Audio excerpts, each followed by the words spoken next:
ಯಾವ ಜನ್ಮದ ಪುಣ್ಯವೋ ಏನೋ ಡಾಕ್ಟರ್ ಎಂ ಕಲಬುರ್ಗಿ ಅವರ ಅವರ ಹೆಸರಿನಲ್ಲಿರುವಂತಹ 3 ಪ್ರಶಸ್ತಿಗಳು ನನಗೆ ಬಂದಿರುವಂಥದ್ದು ಸಂತೋಷವನ್ನು ಉಂಟು ಮಾಡಿದೆ ಅಂತ ಹೇಳ್ತಿದ್ದೆ.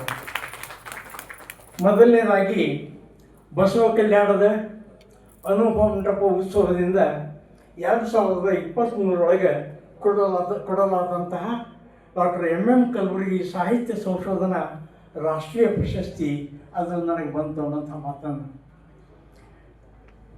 2024 ಕರ್ನಾಟಕ ಶಾಸನ ಸಾಹಿತ್ಯ ಪರಿಷತ್ತಿನಿಂದ ಡಾಕ್ಟರ್ ಎಂ ಕಲಬುರ್ಗಿ ಅವರ ಶಾಸನ ಸಂಶೋಧನಾ ಪ್ರಶಸ್ತಿ ಅಂಥೇಳಿ ಅದು ಬಂದಂಥದ್ದು 2ನೇ ಪ್ರಶಸ್ತಿ ನನಗೆ.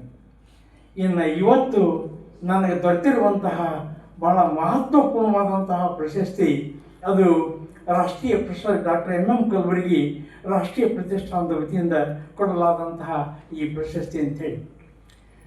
ಬಹುಶಃ ಈ ಪ್ರಶಸ್ತಿಗೆ ನಾನು ಎಷ್ಟರ ಮಟ್ಟಿಗೆ ಅರ್ಹ್ಯ ಅಂಥೇಳಿ ತಿಳ್ಕೊಂಡು ನನ್ನನ್ನೇ ನಾನು ಪ್ರಶ್ನೆ ಮಾಡಿಕೊಂಡೆ.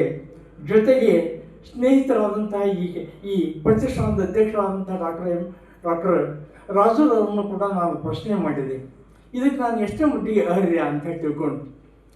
ಡಾಕ್ಟರ್ ಎಂ ಕಲಬುರ್ಗಿ ಅವರ ಸಾಹಿತ್ಯ ಕೃಷಿಯನ್ನು ನೋಡಿದಾಗ ಅದರ 101ನೇ ಭಾಗವೂ ಕೂಡ ನಾವು ಮಾಡಲಿಕ್ಕೆ ಸಾಧ್ಯ ಇಲ್ಲದೇ ಇರುವಾಗ ಇಂತಹ ಪ್ರಶಸ್ತಿಗೆ ಅವರ ಹೆಸರೊಳಗೆ ಇಂತಹ ಪ್ರಶಸ್ತಿ ಪಡ್ಕೊಳ್ಳಿಕ್ಕೆ ಏನು ಸಾಧ್ಯ ಅಂಥೇಳಿ ತಿಳ್ಕೊಂಡು ನಾನು ನನ್ನಷ್ಟಕ್ಕೂ ಕೇಳಿದೆ ಮತ್ತು ರಾಜೂರವ್ರನ್ನ ಕೇಳಿದೆ. ಆಗ ಡಾಕ್ಟರ್ ರಾಜೂರವ್ರು ಹೇಳಿದರು, ಇಲ್ಲ, ಡಾಕ್ಟರ್ ಎಂ ಕಲಬುರ್ಗಿ ಅವರ ಪಟ್ಟದ ಶಿಷ್ಯರಲ್ಲಿ ಅಥವಾ ಮೊದಲನೇ ಶಿಷ್ಯರಲ್ಲಿ ನೀವು, ಆಮೇಲೆ 2ನೇದಾಗಿ ಮತ್ತು ಹಿರಿಯರಾದಂಥ ನಿಮಗೆ ನಾವು ಈ ಸಲ ಕೊಡಲೇಬೇಕು ಅಂತೇಳಿ ತಿಳ್ಕೊಂಡು ನಿರ್ಧಾರ ಮಾಡಿದೆ ಅಂತೇಳಿ ತಿಳ್ಕೊಂಡೆ. ನಾನು ಹಿರಿಯ ಅನ್ನುವಂಥದ್ದಂತೂ ಒಪ್ಕೊಳ್ತೇನೆ, ವಯಸ್ಸಾಗಿದೆ ಅನ್ನುವಂಥದ್ದನ್ನು ಒಪ್ಕೊಳ್ತೇನೆ. ಆದರೆ ಅವರ ಶಿಷ್ಯ ಎನ್ನುವಂಥದ್ದನ್ನು ನಾನು ಭಾಳ ಸಂತೋಷದಿಂದ ನಾನು ಒಪ್ಕೊಳ್ಳಿಕ್ಕೆ ಇಲ್ಲಿ ಹೇಳಿಕೆ ಇಷ್ಟಪಡ್ತೇನೆ.